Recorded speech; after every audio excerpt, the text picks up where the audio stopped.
I've got three children, 23, 25, and 27 years old. I'm just about to be married 31 years. And never in my wildest imagination, Leo, would have I told you that all three of my kids would be working in three of our companies. Yet today, all three of them, independently and separately, are working in different businesses with me. And none of them have called me the Gestapo yet. So at this juncture, we haven't had family fights or things like that. But our Sunday dinners as a family seem to be more geared to talking about business than they do about politics or life or other things like that. That probably makes for more peaceful Sunday dinners. Yeah, well, I don't know about for my wife, Leo. She says, can we talk about something else besides who we have to see this week and what the business is about? But the truth is, some people see it as a curse. I see it as a blessing that all three of my children want to work with me. Welcome to A Founder's Life. I'm your host, Leo Gestetner. On this show, we dive into the real stories behind the highs and lows of entrepreneurship and how we pursue a more balanced and meaningful life along the way.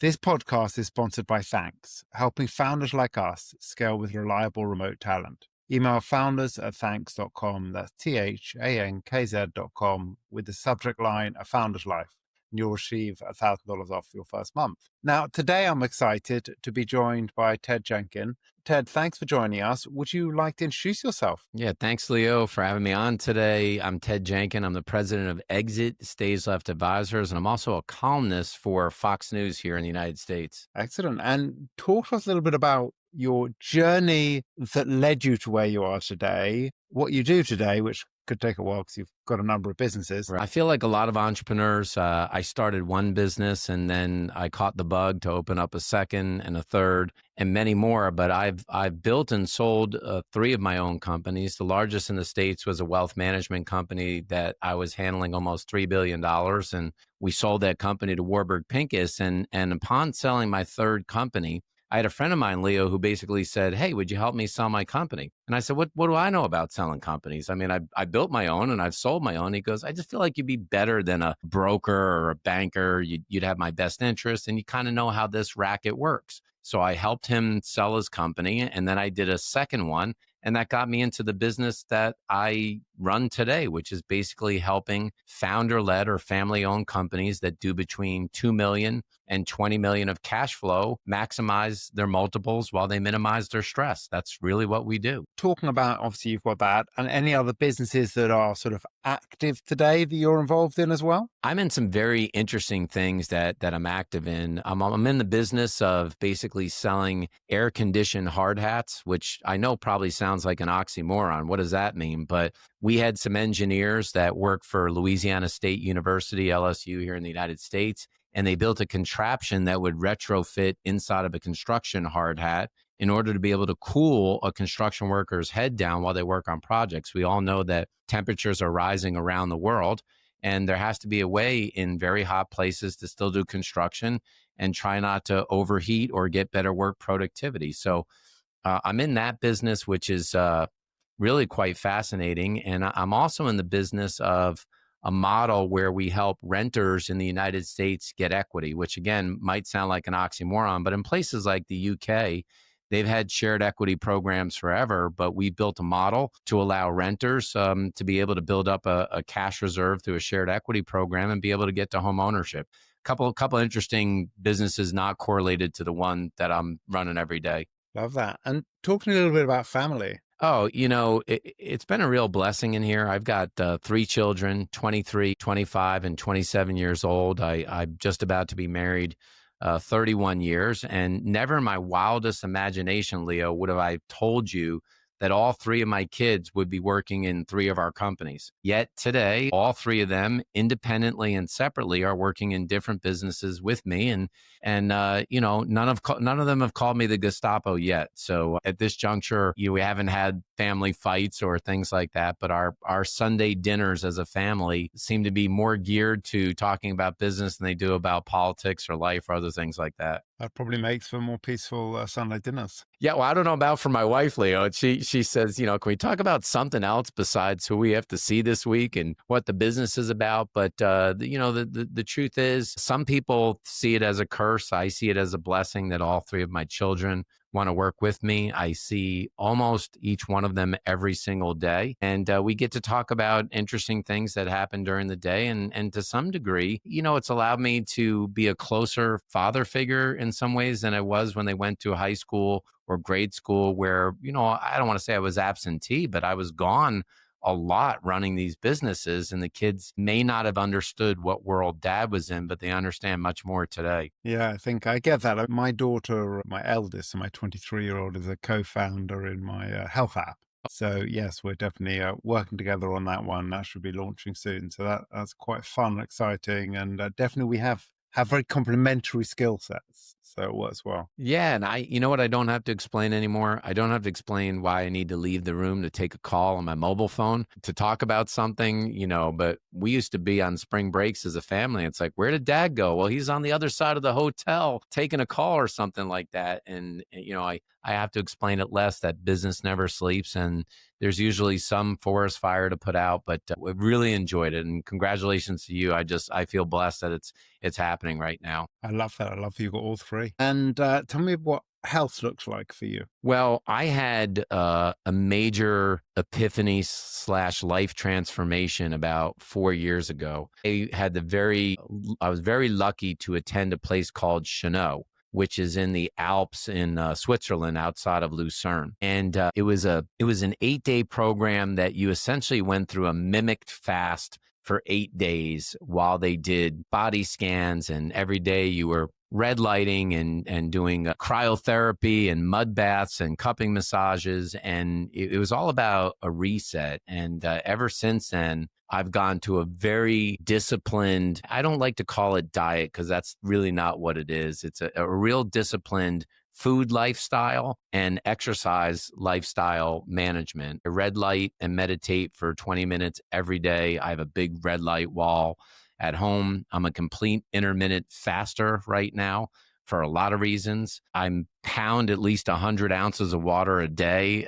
I just have a very disciplined way, but all my fitness is around functional fitness now. It's a lot of kettlebell, core exercises, hip strength, things like that. And so I feel I want to say as good as I was when I was 26. I'm 56 now. So I don't know, but certainly my energy level is at a high. It's good to hear. It's funny. I actually feel a lot better than I did when I was 26. You do, right? When I was 26, I was 95 pounds heavier than I am now. So by far the fittest I've ever been in my life, and a hell of a lot fitter than I was at the age of 26. Wasn't running marathons or anything at 26. So yeah, I think some things get better with age. Yeah. And I think the reason I don't believe in any one program is I think you have to figure out what kind of program works for you. Some people are early risers. Some people can't go to sleep till 2 a.m, and every body works a little bit differently. But for me, this intermittent fasting has been really good. And just thinking about how slow I eat when I eat, in America, the food is terrible for you in general. I'd say that out loud. And two, it's just the portion size and how fast we eat here. It's all very unhealthy. And I'm not a big fan of American medicine, I'll say. I'm a much bigger fan of the way European and like Eastern European doctors think more about holistic health. In America, everything's about a pill. So I'm not a big fan of it. And for your fasting, are you doing it every day, a few times a week, 16 hours? What's it look like? I'm on a 16/8, 16 hours I don't eat, 8 that I do eat. And then once a quarter, I do a 5-day. I'll show you this. I'm on one now. Oh my God. I'll show you. I'm on a program. I do this here.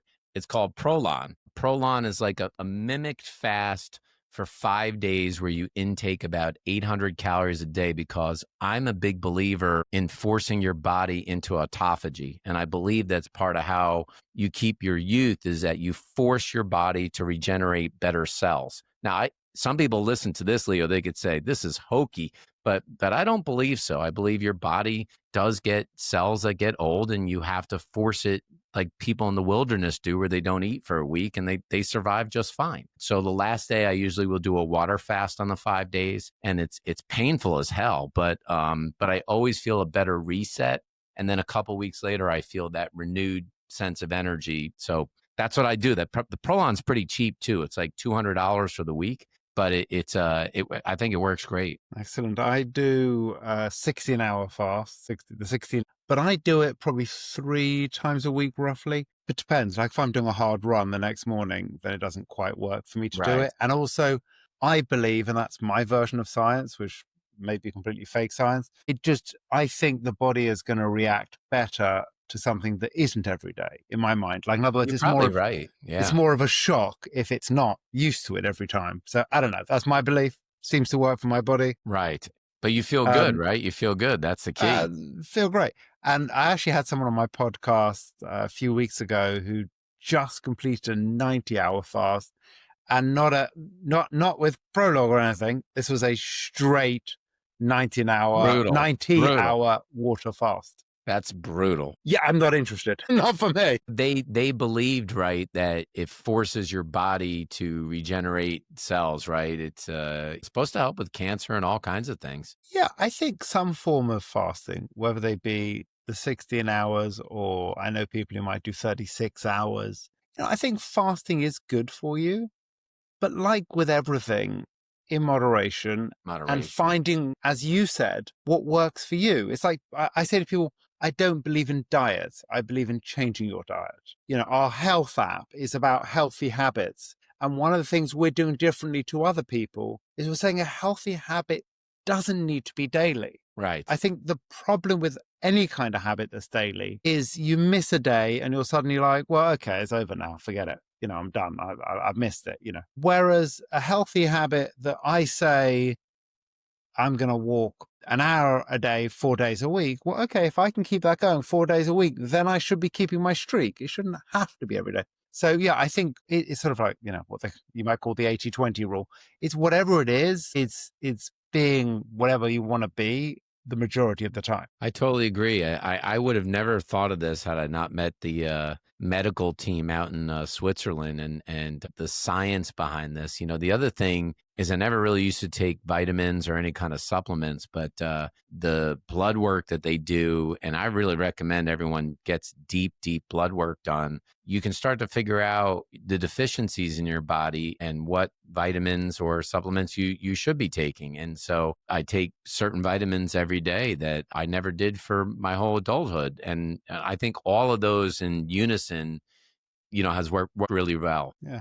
Makes sense. And what do you like to do for fun? Well, it's an interesting question. My initial response is collect LLCs, collect companies. But now, in general, I like to exercise. I'm playing some pickleball now, which is kind of fun. I like to read, but I'm not a fiction reader. I'm a total nonfiction reader. I'm reading a book called Pendulum right now, which is really interesting, just in the world about everything in the pendulum swinging back and forth, and it's a quite a fascinating book. But I like that kind of stuff and travel as much as I can.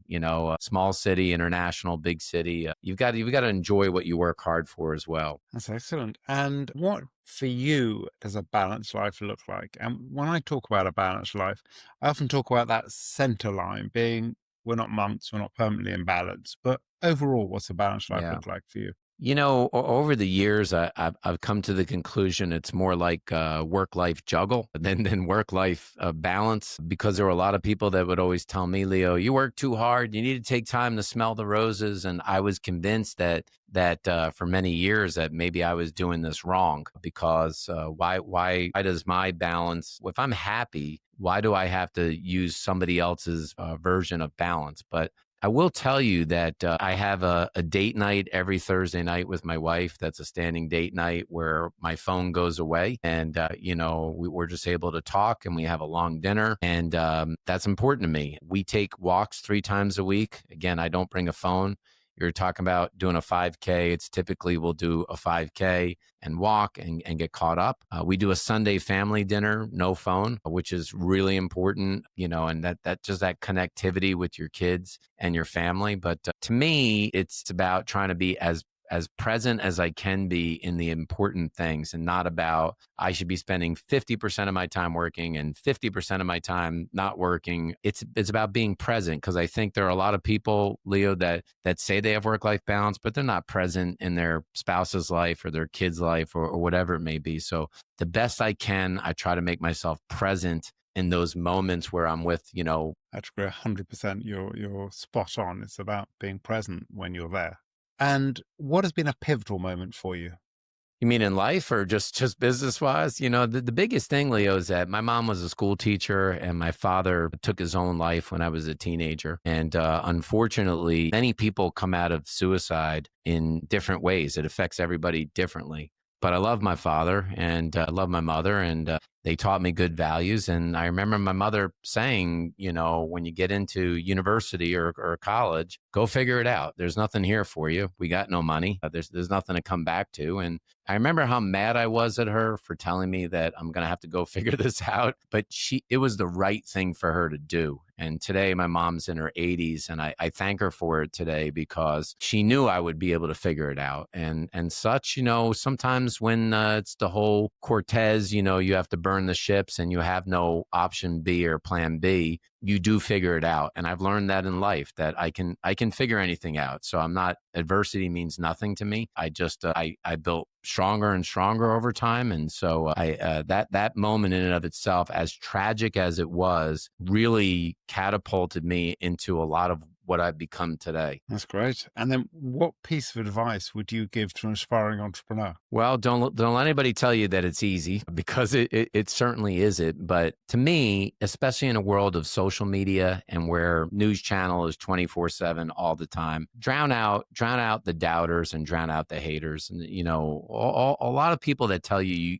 can't do something, it's because they've never done something themselves. So it's just easier to tell you to stop and don't do it. And if you've got the passion for it, don't let anybody tell you that it can't happen, because there's a lot of people I've seen create unbelievable things that I thought they'd never be able to do. And that separates us as entrepreneurs. And just know it's hard work. A business never really shuts off. If you think it does, you're kidding yourself. It's a lifestyle. It's not a job. And if you just get that in your head, you end up being a lot more successful. Yeah, I often say to people, there's nothing easy about being an entrepreneur. If you want it easy, go get a job. Right. That's exactly right. But at least you can complain to yourself. And that's the good news when you're an entrepreneur. And how can people find you?